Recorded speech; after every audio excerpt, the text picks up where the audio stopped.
मेरा नाम प्रफुल्ल ठाकुर है और मैं पिछले 17-18 सालों से जर्नलिज्म के फील्ड में हूँ। हरिभूमि और नई दुनिया, बंसल न्यूज़, नवभारत, इन तमाम जगहों में मैंने पत्रकारिता की है और पिछले 1.5 साल से मैं फ्रीलांस जर्नलिस्ट के तौर पर काम कर रहा हूँ। उम्मीद है सभी लोगों में 5-5.5 साल के बाद चुनाव हो रहे हैं। 1 साल का कार्यकाल होता है, लेकिन 5.5 साल हो गए और चुनाव नहीं हुए हैं। जो अध्यक्ष बैठे हुए थे उन लोगों ने कुर्सियाँ नहीं छोड़ी। मैं उनके कार्यकाल में भी उपाध्यक्ष था और हमारा कार्यकाल 1 साल का ही रहता है। 1 साल होते ही मैंने जो है इस्तीफा दे दिया था पद से। मैं खुद ही कोर्ट गया था और आदेश लेकर आया हूँ चुनाव कराने का। पत्रकारों से यही अपील है कि 5.5 साल के बाद चुनाव हो रहे हैं तो ज़्यादा से ज़्यादा मतदान करें और एक ऐसे व्यक्ति को चुनकर लाएं, ऐसे चेहरे को चुनकर लाएं जो उनकी समस्याओं को सुन सके, जो उनके साथ खड़ा होता है, जो उनके सुख दुख में हमेशा साथ रहता है और दमदारी से उनकी बातों को रखता है और जिनसे उनकी उम्मीदें हैं कि ये कुछ कर सकता है और उसको करना चाहिए। बार बार वही लोग चुनाव जीत कर आते हैं और कुछ करते नहीं हैं। तो हम लोग चाहते हैं कि इस बार युवा चेहरों को मौका मिलना चाहिए और ज़्यादातर सिर्फ मुझे ही नहीं, बाकी पदों पर भी जो है युवाओं को जो है इस बार जिता कर लाएं। जय जोहार संगवारी हो, आपने देखा था न्यूज़ 72। मैं हूं सौरभ नायक। जैसे कि आप लोग देख रहे हैं, प्रेस क्लब के चुनाव को लेकर काफ़ी घमासान हो गया है और लगातार हम प्रत्याशियों से बात कर रहे हैं। आज हमारे साथ चर्चा में जुड़ेंगे एक और अध्यक्ष पद के जो प्रत्याशी हैं, चुनाव लड़ रहे हैं, प्रफुल्ल ठाकुर जी। प्रफुल्ल जी, सबसे पहले स्वागत है आपका हमारे चैनल न्यूज़ 72। बहुत बहुत धन्यवाद आपका। प्रफुल्ल जी, आप अपने बारे में बताइए, सब जानना चाहते हैं, अब युवा प्रत्याशी हैं। जी, मेरा नाम प्रफुल्ल ठाकुर है और मैं पिछले 17-18 सालों से जर्नलिज्म के फील्ड में हूँ। हरिभूमि और नई दुनिया, बंसल न्यूज़, नवभारत, इन तमाम जगहों में मैंने पत्रकारिता की है और पिछले 1.5 साल से मैं फ्रीलांस जर्नलिस्ट के तौर पर काम कर रहा हूँ। और रायपुर प्रेस क्लब में मैं 2 बार पहले भी चुनाव जीत चुका हूँ। एक बार मैं संयुक्त सचिव रहा हूँ और एक बार मैं उपाध्यक्ष भी रह चुका हूँ।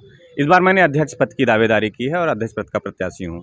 तो प्रफुल्ल जी, आप अध्यक्ष पद का चुनाव लड़ रहे हैं, तो किन मुद्दों को लेकर आप पत्रकारों के बीच जा रहे हैं? देखिए, बहुत सारे मुद्दे हैं प्रेस क्लब से जुड़े हुए, चाहे वो प्रेस क्लब की सदस्यता सूची का मसला हो, उसमें सुधार है, प्रेस क्लब के संविधान संशोधन का मसला है, या पत्रकारों के हितों के बहुत सारे ऐसे मसले हैं जिन पर हम काम करना चाहते हैं, चाहे वो उनके आवास का मसला हो, उनके स्वास्थ्य का मसला हो, उनके बच्चों के स्कूल में एडमिशन दाखिले और रियायती दरों पे बहुत सारी चीज़ों का मसला हो। तो ऐसे बहुत सारे मुद्दे हैं जो पत्रकारों को मिलनी चाहिए, वो सुविधाएँ मिलनी चाहिए। आज हमने अपना घोषणा पत्र, अपना संकल्प पत्र भी जारी किया है, उनमें भी हम सारे इन मुद्दों को रखे हैं और इन्हीं सारे मुद्दों को लेकर हम जो है अपने वोटरों के बीच जा रहे हैं, अपने सदस्यों के बीच जा रहे हैं और उनसे जो है अपनी जीत की उम्मीद भी है कि वो इस बार हमें हमें जो है अच्छे खासे वोटों से, अच्छे मतों से हमको जीत दिलाएंगे। प्रफुल्ल जी, सोशल मीडिया की वैल्यू काफ़ी बढ़ गई है और लगातार चाहे सोशल मीडिया के चैनल हो, हर तरफ धूम मचा रहे हैं। पर हम सोशल मीडिया के चैनलों से बात करते हैं तो उनका ये कहना है कि उन्हें प्रेस क्लब का सदस्य नहीं बनाया जाता। क्या है प्रेस क्लब का सदस्य बनने की प्रक्रिया?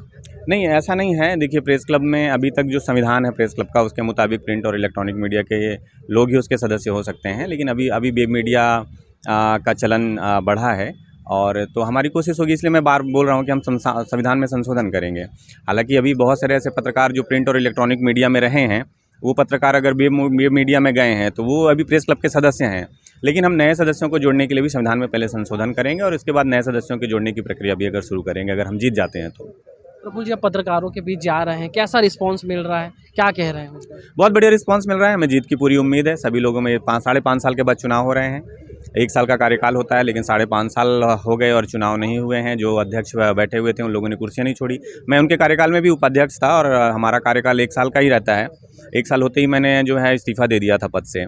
लेकिन फिर जो है जो बैठे हुए अध्यक्ष थे उनके इशारों पर या उनके कहने पे बहुत सारे लोगों ने कोर्ट में केस लगा के रख लिए थे। उनको कोर्ट केसों के निपटारे में हमको बहुत वक्त लग गया। मैं खुद ही कोर्ट गया था और आदेश लेकर आया हूँ चुनाव कराने का। और अब जब 5.5 साल के बाद चुनाव हो रहे हैं तो लोगों में बहुत उत्साह है और वो उत्साह दिखाई भी दे रहा है प्रेस क्लब के चुनाव में। प्रफुल्ल जी, अगर पत्रकार आपको चुनते हैं, अध्यक्ष बनाते हैं, तो क्या सोचा आपने, क्या प्लानिंग क्या है आपकी? प्लानिंग तो बहुत सारी है कि हम प्रेस क्लब को बहुत सुविधा संपन्न बनाएंगे और सबसे ज़्यादा पत्रकारों के हितों को लेकर जो काम हो सकते हैं उन सारे कामों को जो है हम करेंगे। प्रेस क्लब की जो प्रतिष्ठा रही है और जो प्रेस क्लब के पुराने लोग ने जो प्रेस क्लब का मान सम्मान बरकरार रखा था, वो कुछ समय से ऐसा महसूस हो रहा है कि वो मान सम्मान थोड़ी सी कमी आई है, तो हम फिर से उसे पुनर्स्थापित करने की कोशिश करेंगे। प्रफुल्ल जी, पैनल वाइज चुनाव हो रहा है, थोड़ा पैनल के बारे में बताइए, आपका कौन कौन लड़ रहा है? देखिए, हमारे पैनल में हम लोग 5 पद होते हैं और जिसमें अध्यक्ष, महासचिव, उपाध्यक्ष, कोषाध्यक्ष और संयुक्त सचिव के। तो संयुक्त सचिव के 2 पद होते हैं जिनमें 2 लोग लड़ते हैं। तो अध्यक्ष पद पर मैं खुद खड़ा हुआ हूँ, मेरा नाम प्रफुल्ल ठाकुर है और उपाध्यक्ष पद पर संदीप शुक्ला हैं, वो IBC में काम करते हैं और कोषाध्यक्ष के पद पर रमन हलवाई हैं, वो हरिभूमि में हैं और संयुक्त सचिव के 2 पद होते हैं, उसमें एक शुभम वर्मा है जो IBC से हैं और एक अरविंद सोरवानी हैं जो वीडियो जर्नलिस्ट हैं। तो इस तरह से हम लोग 5 प्रत्याशी जो है अपने पैनल से मैदान में उतारे हैं और महासचिव का प्रत्याशी हमने नहीं उतारा है। हम महासचिव के प्रत्याशी को किसी एक दूसरे पैनल के प्रत्याशी को हम लोग अपना समर्थन दे रहे हैं। मतदान काफ़ी समीप है, 17 तारीख को मतदान है, तो मीडिया के माध्यम से पत्रकारों से क्या अपील करेंगे? पत्रकारों से यही अपील है कि 5.5 साल के बाद चुनाव हो रहे हैं तो ज़्यादा से ज़्यादा मतदान करें और एक ऐसे व्यक्ति को चुनकर लाएं, ऐसे चेहरे को चुनकर लाएं जो उनकी समस्याओं को सुन सके, जो उनके साथ खड़ा होता है, जो उनके सुख दुख में हमेशा साथ रहता है और दमदारी से उनकी बातों को रखता है और जिनसे उनकी उम्मीदें हैं कि ये कुछ कर सकता है और उसको करना चाहिए। बार बार वही लोग चुनाव जीत कर आते हैं और कुछ करते नहीं हैं। तो हम लोग चाहते हैं कि इस बार युवा चेहरों को मौका मिलना चाहिए और ज़्यादातर सिर्फ मुझे ही नहीं, बाकी पदों पर भी जो है युवाओं को जो है इस बार जिता कर लाएँ। ये थे हमारे साथ प्रफुल्ल ठाकुर जी, युवा प्रत्याशी है, बहुत सारी प्लानिंग लेके आए हैं प्रेस क्लब में और उनका यही कहना है कि जो काम करता है उसे इस बार चुने और एक युवा प्रत्याशी को इस बार अध्यक्ष बनाए। तो आप देखते रहे News 72, मैं हूँ सौरभ नायक। जय जोहार, जय छत्तीसगढ़।